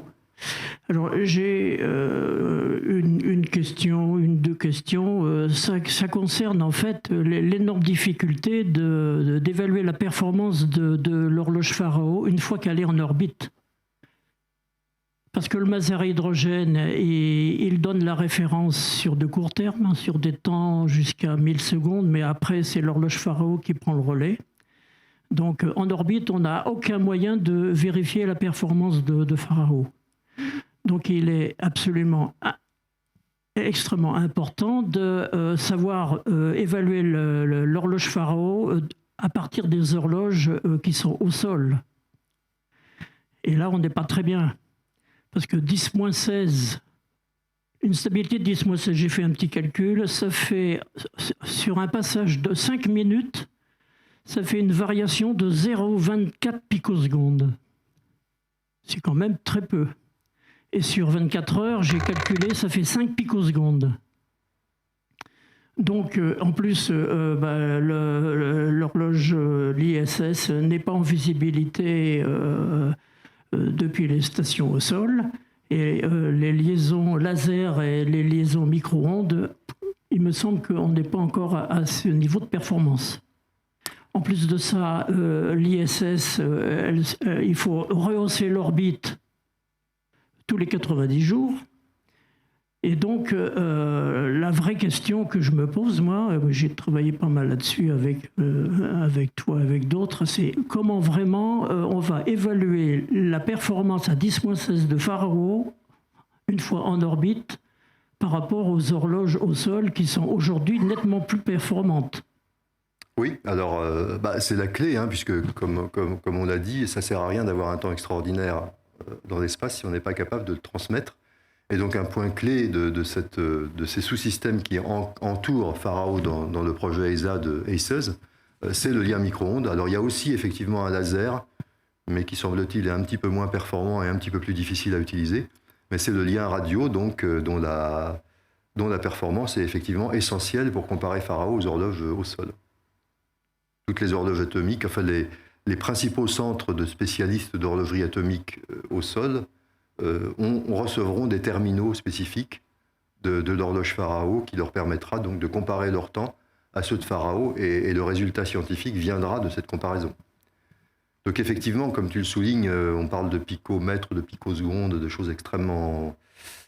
Donc tout ça est extrêmement sensible, mais sous contrôle, hein, c'est-à-dire que les spécifications du lien micro-ondes, normalement, sont convenables pour faire ce travail. Et c'est même l'objet d'un combat, en fait, parce que les difficultés du projet étaient telles qu'évidemment, beaucoup de gens ont tendance à dire, bon, finalement, ce test n'a pas donné entièrement satisfaction, mais peut-être, bon.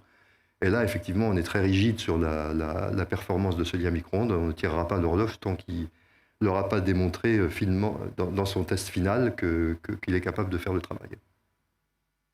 Mais oui, il y a toute une série bon, il faut faire des choix. Il y a toute une série d'éléments du projet Pharao et SES que je n'ai pas illustré, en fait.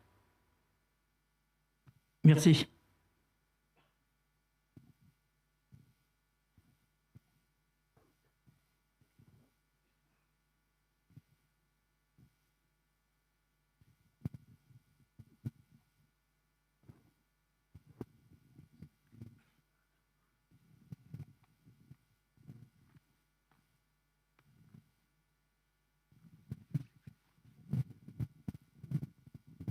Ton exposé était très clair, hein, je pense. Ou pas du tout. Pas du tout, donc ça... Il y a une question, là. Ouais.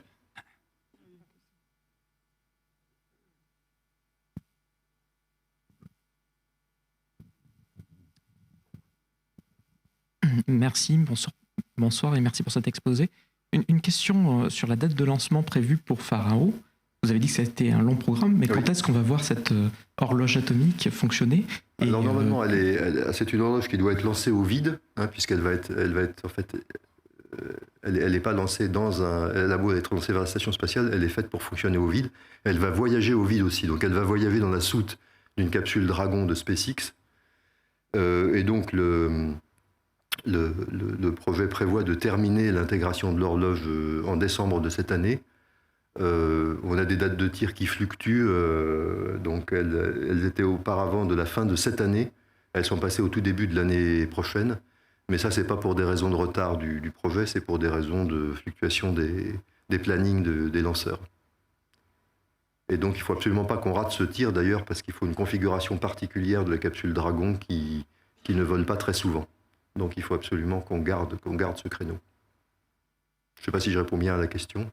Oui, tout à fait. Et du coup, combien de temps il va falloir pour savoir si l'expérience atteint la précision? Oui, alors ça c'est une question très intéressante parce que un problème que j'ai totalement occulté dans l'exposé, c'est la vérification de l'exactitude. En fait, quand on donne la définition, césium 133, fréquence hyper fine, etc., ça suppose par exemple qu'il n'y a pas de champ magnétique, ce qui n'est jamais le cas. Ça suppose qu'il n'y a pas d'effet perturbateur. Or, en fait, il y a des quantités d'effets perturbateurs qui sont tous connus et cartographiés par les physiciens et qu'il va falloir évaluer. Et c'est la raison pour laquelle on a besoin de cette horloge suisse qui va nous garder, quand on change un paramètre, pour, par exemple, si la définition de la seconde est sensible à la vitesse des atomes, il faudra qu'on essaye plusieurs vitesses pour voir comment ça change, éventuellement tracer une ABAC, pour rejoindre à l'idéal de la vitesse nulle et voir pour pouvoir calibrer notre seconde. Donc on estime que ça va prendre 6 mois. Et l'un des challenges donc, que j'ai mentionné, c'est que comme on n'a pas l'accès au 10-16 au sol, on ne peut pas exclure qu'il y ait des phénomènes qui se développent au sol, on a accès à 10-15 en gros, hein, 10 fois moins bien. Et donc, il est possible que se développent des perturbations qu'on n'a pas vues jusqu'ici. C'est peu probable, mais c'est peu probable parce que les effets physiques sont quand même connus. Mais tant qu'on n'a pas testé quelque chose, il reste un point d'interrogation. J'avais une question également. Vous avez eu l'air de dire que le choix de la station n'était pas forcément extrêmement pertinent pour tester ça, pour des problèmes de vibration de la station, etc. Il n'est pas du tout. Pourquoi on n'a pas envisagé de mettre Pharao sur un satellite défilant à plus haute altitude, enfin, qui soit propre? Alors, je pense que ça a été une expérience dont la complexité a quand même fait peur au début. Et je pense que, alors, il y a deux aspects. Je vous ai parlé tout à l'heure de la Lune. Bon, la station spatiale, c'est un peu pareil. Hein. Donc, on a des opportunités d'embarquement qui sont facilitées par le fait que on a une expérience scientifique. Il n'y en a pas tant que ça dans la station spatiale. Il y en a dans la station spatiale, mais enfin, une expérience de physique fondamentale dans la station spatiale, c'est quand même intéressant. Et donc, on avait des possibilités d'emport qui étaient facilitées. Et il y a aussi des facilités. Donc, la station fournit du refroidissement. Par exemple, la plateforme, il lui fournit l'électricité. Ce qu'il aurait fallu faire par une plateforme, ce qu'on fait classiquement. Hein. Mais effectivement, on a récupéré un très grand nombre de difficultés et finalement une performance assez faible parce qu'on vérifierait la relativité avec un facteur 10 de mieux si on était, ne fût-ce qu'à l'altitude des satellites Galileo, par exemple. Mais disons, on a des raisons historiques qui font qu'on a utilisé ce porteur assez médiocre. Alors, une fois que le porteur médiocre était, pardon de cette expression, mais était sélectionné, tout s'est enchaîné parce que, comme le niveau de radiation au niveau de la station est relativement faible, on a développé les calculateurs et les cartes électroniques en prévision d'un niveau de radiation faible. Et donc, s'il fallait maintenant amener l'horloge à haute altitude, on aurait sans doute de gros problèmes de latch-up, enfin, ou de problèmes avec les systèmes et les cartes électroniques.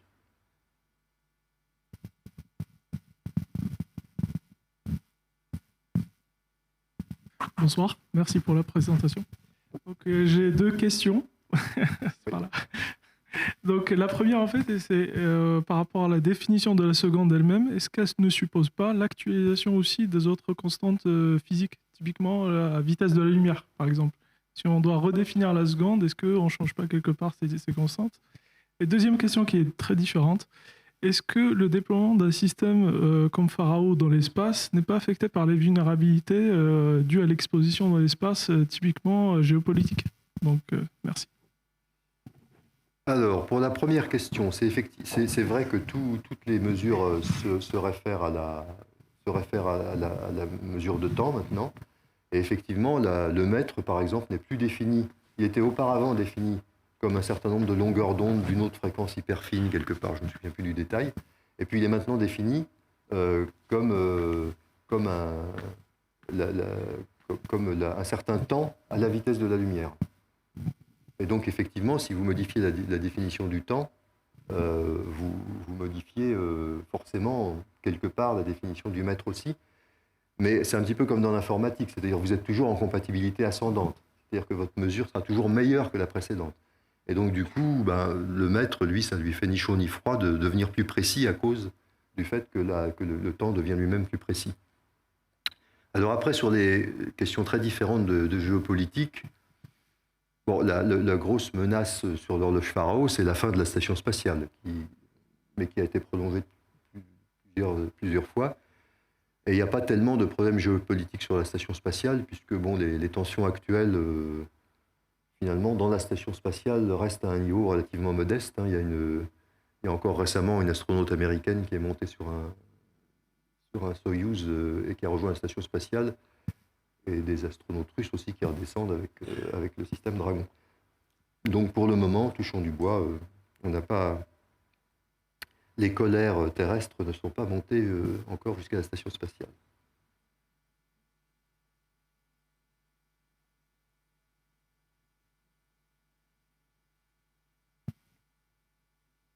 Moi, j'ai peut-être une question, Didier, là, pour...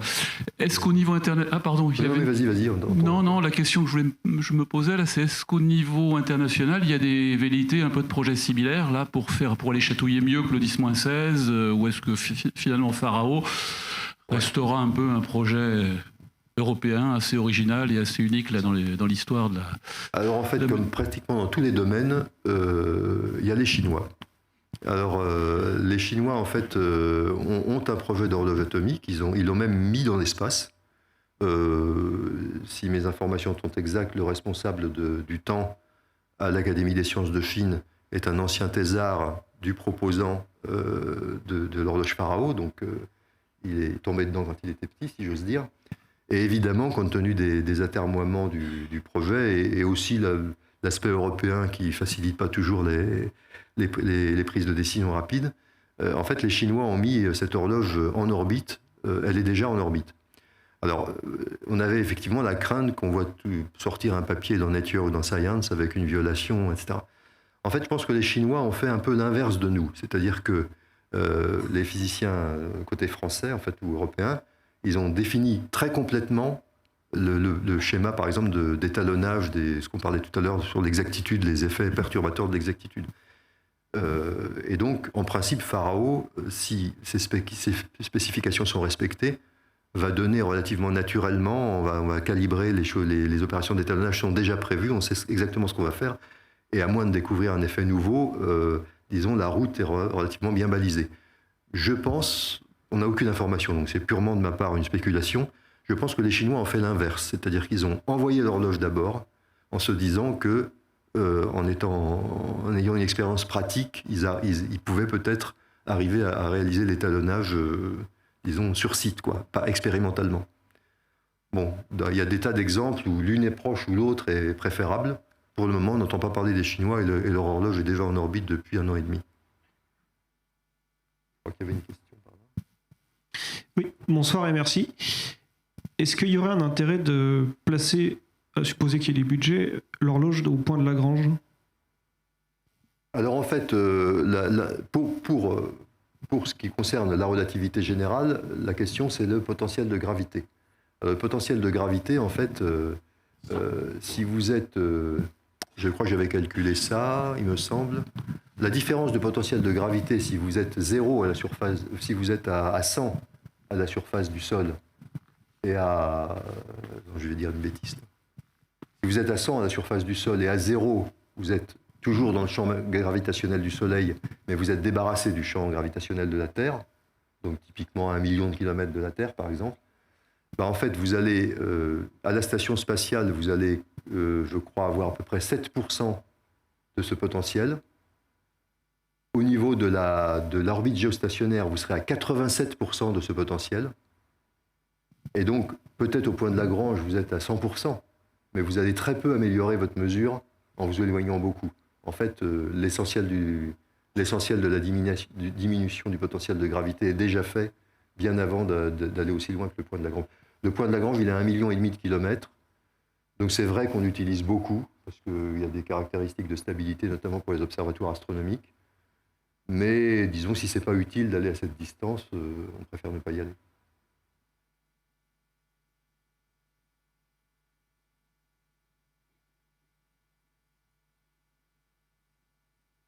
Question ?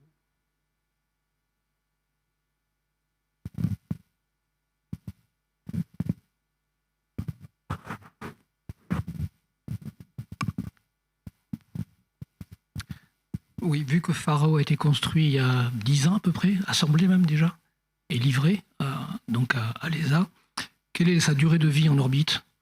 Vu qu'il avait un réservoir de césium qui était scellé à l'époque, et qu'il y avait un peu de perte, on va dire tous les jours, enfin toutes les secondes. Donc oui, quelle est la durée de vie estimée en orbite? Alors, la question de la durée de vie, je pense qu'elle ne concerne pas tellement le césium, qui est effectivement la seule ressource.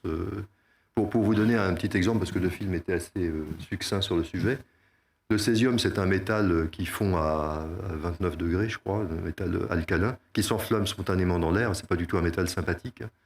Et dans le réservoir, il est retenu dans une espèce d'éponge métallique, où les gouttelettes, en fait, restent un petit peu comme des gouttelettes d'eau resteraient sur un tissu. Et donc, on ouvre le réservoir, on peut l'ouvrir, et à ce moment-là, compte tenu de l'ultravide, il y a une évaporation. En fait, les atomes de césium, selon la température qu'on peut régler, vont plus ou moins s'évaporer et donc aller vers cette cavité où ils sont capturés. Et donc, il y a effectivement une perte, mais quand la porte est fermée, et quand l'horloge n'est pas utilisée, la porte est fermée. Donc effectivement, Pharao a passé 10 ans à attendre que nos camarades européens mettent au point les sous-systèmes qui avaient des difficultés. Moi, ce qui me soucie plus, c'est les composants électroniques, parce que les composants électroniques, ils ont tous dépassé leur durée de vie. On passe son temps à signer des rapports d'anomalie avec le fameux use as is, c'est-à-dire que faute de pouvoir faire autre chose, on va utiliser le composant comme il l'est, puisqu'on ne peut ni le changer, on ne peut pas le réparer de toute façon. Et donc, il y a des composants qui ont 20 ans dans Pharao. C'est exceptionnel pour des durées de vie de composants électroniques. Pour le moment, tout marche, mais ça nous fait quelques soucis. Est-ce que, par exemple, certains composants, bien que toujours vivants, ne seraient pas plus sensibles aux radiations dans l'espace, par exemple. Donc, effectivement, le vieillissement de Pharao est un problème. Mais un point très positif, c'est que l'ultravide, qui n'était pas du tout fait pour durer 10 ans, il est toujours parfait. Il est même encore meilleur qu'avant, parce que, à force de faire fonctionner la pompe ionique, les gaz qui se sont dégagés des parois internes, là, il commence à plus y en avoir trop, parce que la pompe ionique, elle fonctionne depuis 10 ans pour les éliminer.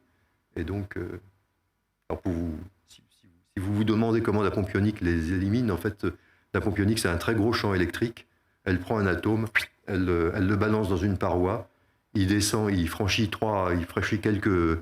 quelques distances atomiques dans la paroi, et là, il ne peut plus ressortir. Donc c'est comme ça que fonctionne la pompe ionique, comment on se débarrasse des perturbateurs, des atomes perturbants à l'intérieur.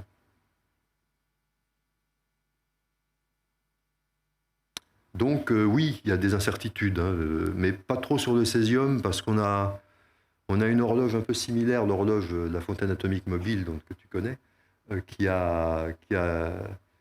l'a rechargée en césium il y a 7 ans, je crois, avec la même charge de césium, et le césium n'est toujours pas épuisé. Et elle, la porte, elle marche tout le temps, elle. Alors que nous, la porte de Pharao, le réservoir de Pharao est souvent fermé. Donc on n'a pas trop de crainte là-dessus, sur le césium.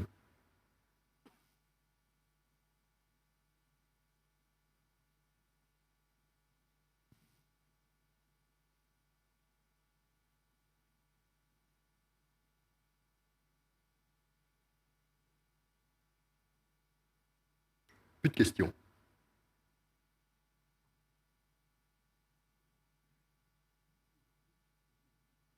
Ouais. Bon, ben, s'il n'y a plus de questions, si on a épuisé à peu près tous les sujets, je pense qu'on va... On ne les a pas épuisés. Oui, c'est vrai. Je pense que maintenant, ça y est, on sait à peu près tout ce qu'on voulait savoir sur la mesure du temps. On a peut-être épuisé des gens, mais pas des sujets. Bon, bah écoutez, merci. En tout cas, merci Didier pour encore une fois cet exposé très complet. Je pense que c'était un vrai défi. C'était quand même pas un sujet facile.